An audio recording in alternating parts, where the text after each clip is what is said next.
Hello everybody, we're back with another Frequently Asked Questions Friday.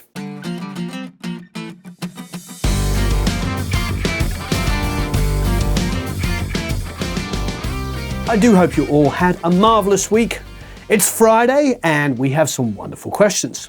Please hit the like button, subscribe. You can go to producelikeapro.com and sign up for the email list and get a whole bunch of free goodies. But most importantly, leave a bunch of comments and questions below, because this is where we search for future frequently asked questions. And of course, if you have discussion points on anything we're talking about here, any strong opinions or ideas or insights or experiences that you can share, please do down below. I love being able to read all of your comments, and I try my darndest to get in there and respond to everybody. It takes a long time, but it's a wonderful thing to do because this is all about community and sharing information between us. Okay, let's get stuck into the first question. How can I achieve height in my mix? Mix width and depth are subjects that come up fairly often. One thing I was hoping you could share is insight on how to achieve mix height. This is a tricky one for me.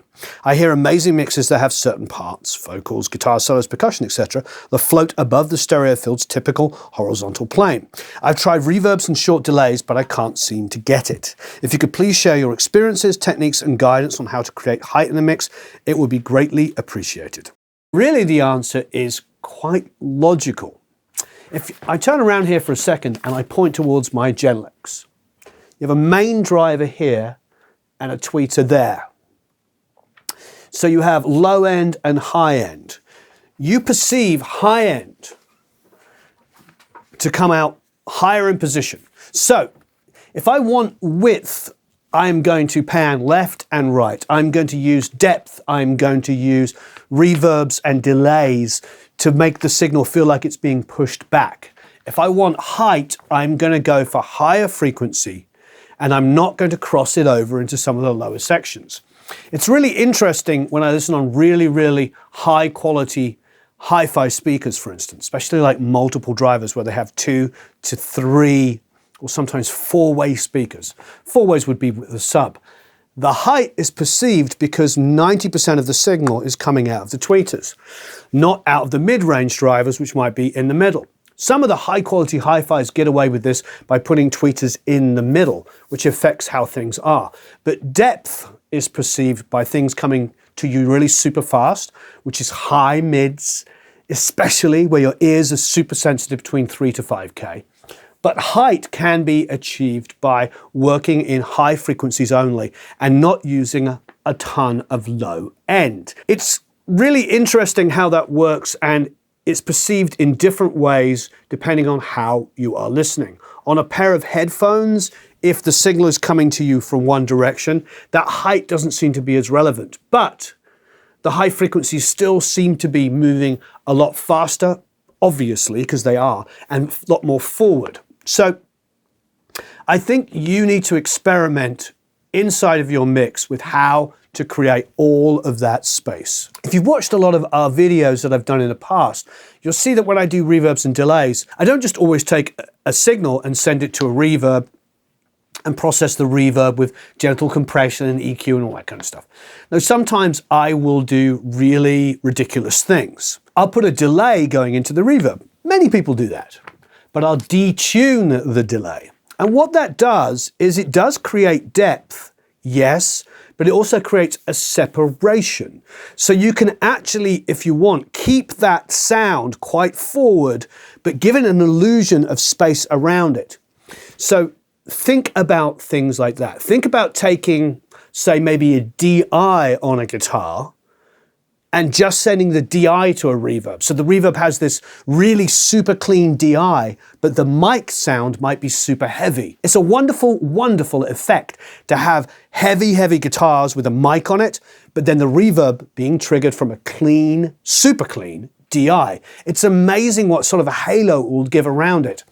So the best way, I think, to create space, depth, width, all of the things that you're thinking about is to get really creative on how you use verbs and how you use delays. I like random delays as well. You can do delays that are perfectly in time, and they will make the guitar parts, the keyboard parts seem bigger and maybe create some more rhythm. but also random delays. Think about the kind of stuff that Bob Clearmountain would do.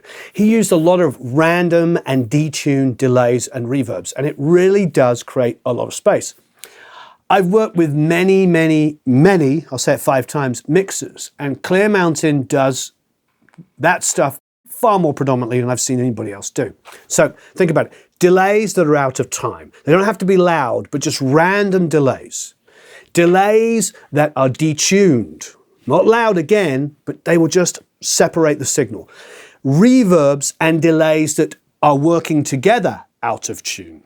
Reverbs that are triggered from sounds which aren't the mic sound, maybe the DI'd sound. Or maybe you take the DI and create a new sound and use the amped mic sound to go to a reverb. All of these kind of things will make things come forward, back, sideways, you name it. You'll just get a completely different spatial landscape. And quite frankly, they'll make your mix a lot more interesting to listen to.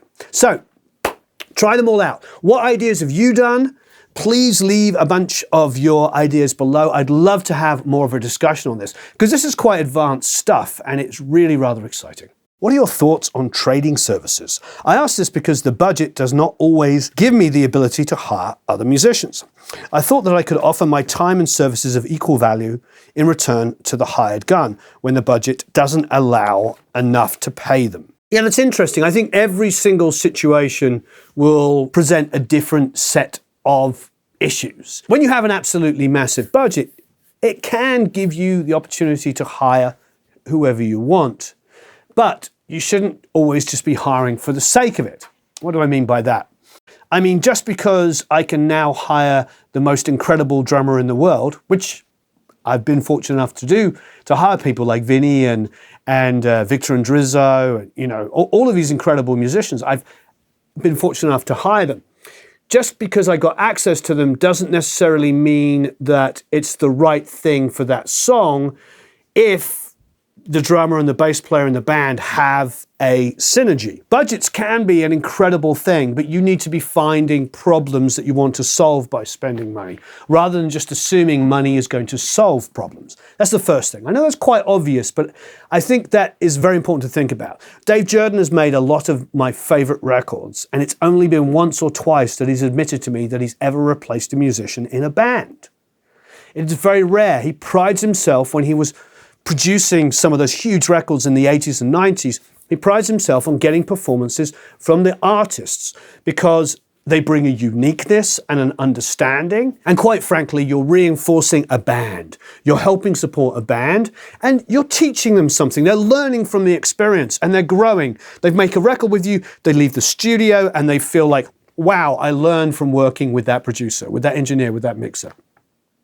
That is something that I feel like is actually a big part of what we do, is to help elevate and empower the people we work with. I absolutely love that. Now, so let's take away the money doesn't solve anything question and get back to what the question you're asking.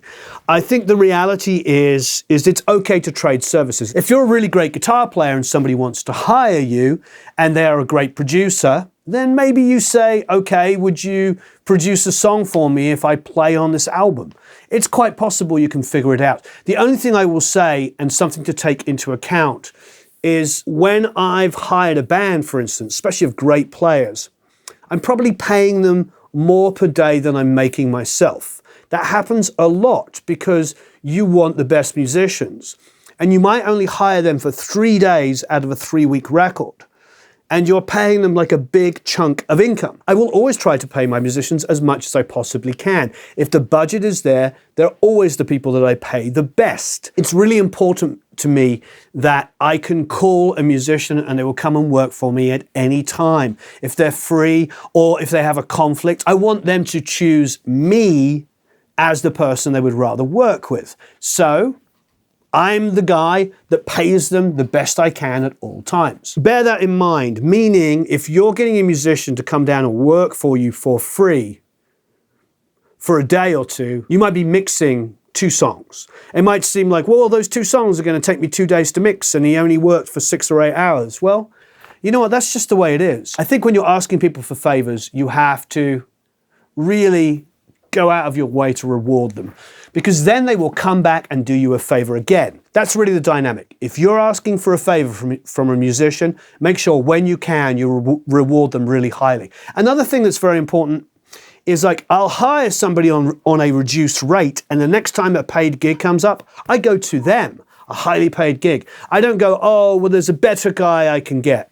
Last thing you want to hear as a guitar player that just worked at a quarter rate is that the producer that hired you last week is now hiring a more famous guy with a huge budget. You'll be like, well, why did I do you a favor and come in on my day off and work really hard for you? So reward your musicians, and then you'll always get the best people to choose from. What does it take to work for a professional recording, mixing, or mastering engineer like you and all of the great ones in your videos and alike? What skills does one need to have up front? That could almost be a whole FAQ Friday. That's such a huge question. I don't know, you have to ask Ching and Eric, what does it take to work? I think to work in a busy situation, I think it's being flexible. I mean, obviously doing what we're doing. At the moment, we're doing recalls for a live record with Rick Springfield, and it's quite tedious because we're doing all of the dialogue stuff to be added because it's a live DVD, Blu-ray, streaming. So there's some detailed work, and it's very, very time consuming. So we're doing that. We're also filming this video, obviously. Ching is doing some translations. I've had 2 or 3 meetings today. I mean, basically we're multitasking.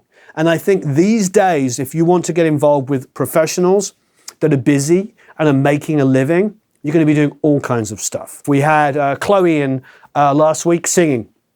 So we did vocals with Chloe, and we've got to recall those mixes and drop in the new vocal comps.